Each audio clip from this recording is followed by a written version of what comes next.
முன்னொரு காலத்தில் காடுகள் நிறங்களால் உயிர்த்திருந்தன.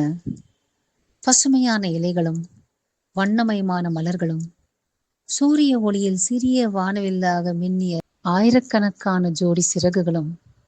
ஆம், வண்ணத்து பூச்சி. அவற்றின் நிறம் இயற்கையின் ஓவியப் பலகையில் இருந்து வருகிறது. மலர்களின் வண்ணத் திரவியங்களிடமிருந்தும் சூரிய ஒளியை பிரதிபலிக்கும் நுண்ணிய துகள்களிடமிருந்தும். அந்த நிறங்கள் அழகுக்காக மட்டுமல்ல, அது எதிரிகளை தவிர்க்கவும் தங்களின் இணையை ஈர்க்கவும் இயற்கையோடு சமநிலையாய் வாழவும் உதவுகின்றன.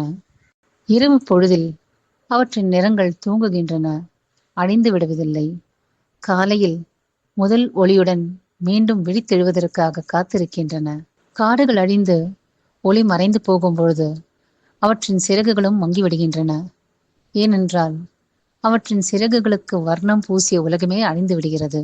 அது மட்டுமல்ல, பல்வேறு மரங்களால் ஆன காடுகள் ஒரே வகை மரங்களால், அதாவது யூக்கலிப்டஸ் போன்ற மரங்களால் நிரம்பும் பொழுது பட்டாம்பூச்சிகள் தங்கள் உணவையும் தங்குமிடத்தையும் அதனுடன் சேர்த்து தங்கள் நிறத்தையும் இழக்கின்றன. ஏனென்றால் ஒரே மர வகையால் ஆன காடு உயிர்ப்பானது அல்ல. மரங்கள் வெட்டப்படும் பொழுது நாம் ஒரு காடை இழக்கிறோம் என்று நினைக்கிறோம்.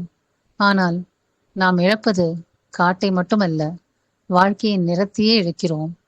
காடுகளை வெட்டினாலும் அல்லது அவற்றை அமைதியான யூக்கலிப்டஸ் வரிசைகளால் மாற்றினாலும் நாம் இழப்பது மரங்களை மட்டுமல்ல, வாழ்க்கையின் நிறத்தையே. காடுகளை காப்போம். பட்டாம்பூச்சியும் உலகமும் தங்கள் நிறத்தை இழக்காமல் வண்ணமயமாய் ஒளி வீசட்டும். இயற்கை மற்றும் வனவிலங்கு பாதுகாப்பு குறித்த எங்கள் காணொளிகளை தொடர்ந்து காண எங்கள் சேனலுக்கு சப்ஸ்கிரைப் செய்து எங்களுக்கு ஆதரவும் ஊக்கமும் அளிக்குமாறு கேட்டுக்கொள்கிறேன். நன்றி, வணக்கம். Let nature live.